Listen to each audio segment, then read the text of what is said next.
Welcome to the Boxing Show. Today we're talking Deontay WIlder versus Luis Ortiz for the WBC Heavyweight Championship of the World. And in this video, I'm going to be discussing my thoughts on the key factors of this fight. But before I get on with that, I just want to invite you to stick your neck on the line and predict who you think is going to be victorious in this contest. Do you think it's going to be Deontay WIlder? Do you think it's going to be Luis Ortiz? Now make your decision, then jump to the comment section below and let me know. And also let me know the method of victory, of how either will be victorious.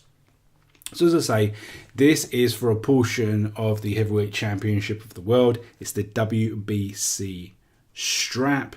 And, you know, this is perceived as a relatively big fight in the heavyweight division.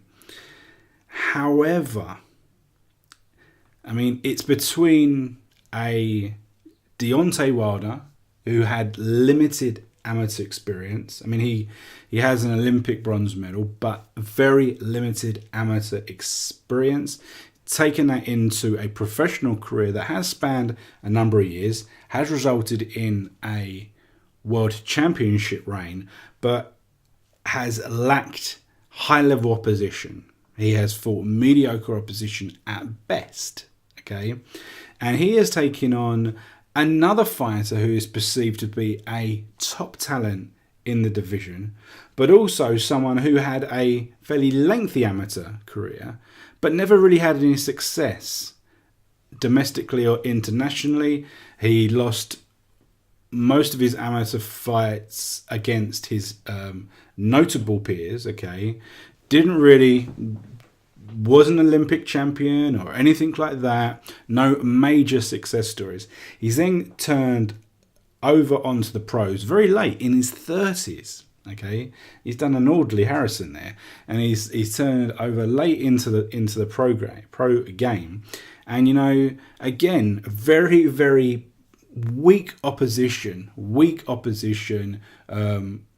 all the way through to date.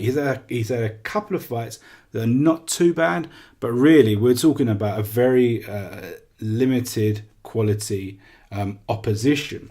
So that boils together. We've got two guys that are perceived to be very exciting, super powerful guys. This is coming together as a heavyweight championship fight that both have been considered as the #1 guy in the division by many fight fans around the world. Okay, as I say, it's a very mixed blend, right? And because of kind of what I've been saying, the champion, Deontay WIlder, has there's a real lack of respect for his achievements. I mean, you just look, he's been the champion for 3 years, 6 defenses of that championship. This is going to be the 7th, and none of them have really been against a top-level, credible opponent. Okay? Top-level, credible opponent, and this might be the first, okay? But then I have doubts, okay? And you know, for me, I've always been of the opinion that Luis Ortiz is overrated. As I said, a number of people have considered him to be the #1 guy in the division, despite his resume and his CV. They reckon he's the most dangerous, most overlooked, most avoided heavyweight fighter for many a year. And you know, that may be the case, but we have to really base our opinions on what we've seen and what's actually happened. Because, you know, I could be the greatest heavyweight of all time, you know, until I get knocked out, okay? And so we have to talk about what we see and what has happened, okay?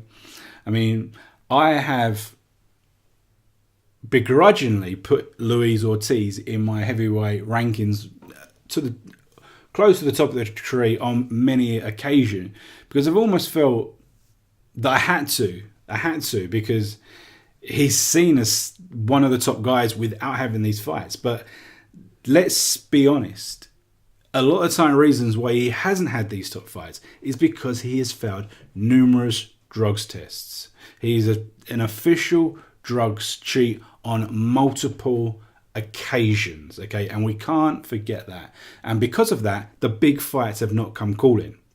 Why has this fight happened? I think Deontay WIlder just can't get big fights at the moment. The other champions, I think, have other fish to fry.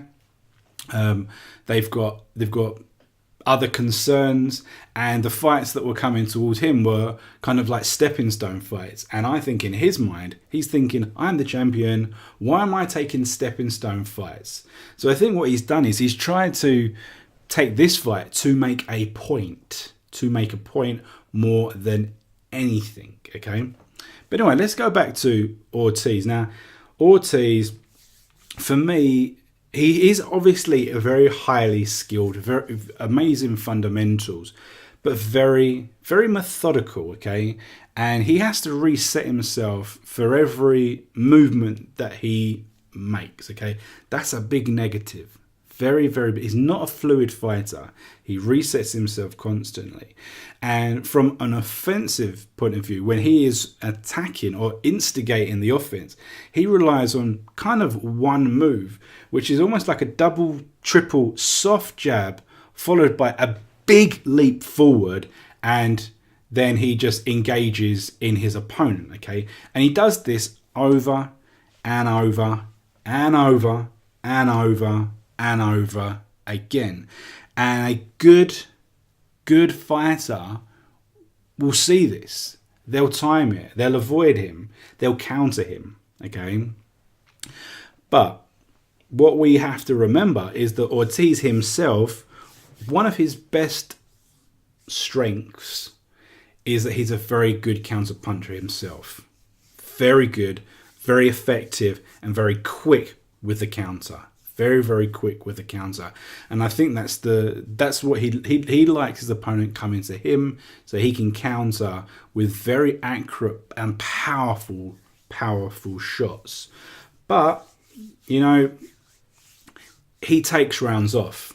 He takes a lot of rounds off. You watch the fights that have gone any kind of distance, and he takes rounds off, or he takes portions of rounds off, even against Tony Thompson, where he demolished him. You watch that. He was taking large portions of those rounds off against Jennings. He lost a number of those rounds because he just completely took the round off, okay? So, in my opinion, Ortiz does have a stamina issue. And someone that can take advantage of that, you know, wearing him down, I think could get the better of him. I mean, you look at the Malik Scott fight, and I think Malik Scott, he given the benefit of the doubt, I think he went in with the intention that he was going to adopt a lot of movement and try and box Ortiz, but he felt the power and he just ran without really using his offense. Where you've got to think Deontay WIlder's not going to be like that. He has the capability to move about, but he also has the phenomenal ability to hurt the opponent too. So that will be a difference, okay? So there's a perceived opinion that Ortiz is tough and he has a granite chin, okay? But kind of like where I've spoken about on some other fighters in the past, I mean, it's all well and good to say someone has a granite chin, but if they've never been tested, they've never been hit with, you know, an almighty bomb, how do you truly know that they've got a granite chin? Because, you know, as I said with Ortiz, his opponents have been lacking. They have been of low quality. And they're not the sort of people that are going to land massive bombs. You know, we just look at the fighters he's fought in recent years, and I just run through them, like Daniel Martz, David Allen, Malik Scott, Tony Thompson, Jennings, Vidondo, Poli. These people are not going to be landing big bombs and really testing that chin. It's just not going to happen. So it's all well and good to say that he's got this chin, but we really don't know until a massive bomb is detonated on that chin, and he could crumble. He could definitely crumble. Now, if anyone's going to be able to land that bomb, it's going to be Wilder. And we know that Wilder, he can be unconventional at times. I mean, he gets a high level criticism because he is somewhat unorthodox. He's not a crispy, smooth, silky, technical boxer who's going to box someone's ears off with a masterclass. No way. But he does what he needs to do to win, and he has demonstrated that so far. He is a phenomenally athletic, powerful, rangy guy with good movement. It can be good. Some of the fights, the movement has let him down, but if he really keeps to a game plan, he can be very athletic. Okay, now the big question here, and it's something that's kind of played on my mind, it was, can Ortiz outbox Wilder? And the simple answer to this question is obviously Ortiz can definitely outbox Wilder. We've seen Wilder be outboxed for portions of fights, even fights where he stopped his opponent. Recently Washington was looking good in some of the rounds before he got stopped, and some of the previous opponents, they were kind of outboxing Wilder, okay, until he got that stoppage victory. Ortiz has the experience and the power to make Wilder pay for these for mistakes, particularly if Ortiz can inflict his own game, getting that jab in, getting close and countering the shots that Wilder makes. But for me, movement's in the key. I alluded to it just a moment ago. It's the key, and let me know if you think this is the key as well. I'd really like to hear what you guys think, but I believe that movement is going to be the key. I believe that the speed at which Wilder can move in and out gives him the advantage in the sense that he can get in and land shots, avoid the counters, get out of danger, and really box him at a distance. Now, I think whilst Wilder is taller, I think they've both got a similar sort of range. They're both rangy guys. But I think that, Ortiz likes to fight low and kind of almost throw the jab, whilst Wilder likes to keep upright and, pop out that jab. And I believe that he's going to be able to do that if he decides that that's the game plan that he wants to fight, which is the sensible game plan. To box at range, box on the outside, and keep a distance. And, the odds for this fight are heavily in favour of Wilder, 4-9, whereas Ortiz is 13-8. So it's somewhat close, but it's kind of tipped in Wilder's favour. But just kind of trying to kind of bring some sense to this and talk about what I believe will actually happen. I'm going to go out on an ear and say that I believe that Deontay Wilder will make Luis Ortiz quit.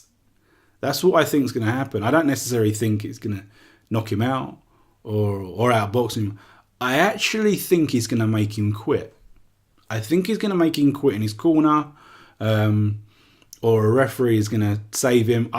I've just got this feeling that the athleticism of Wilder is going to wear on the older, smaller Ortiz. He's going to tire him out. He's going to frustrate the hell out of him.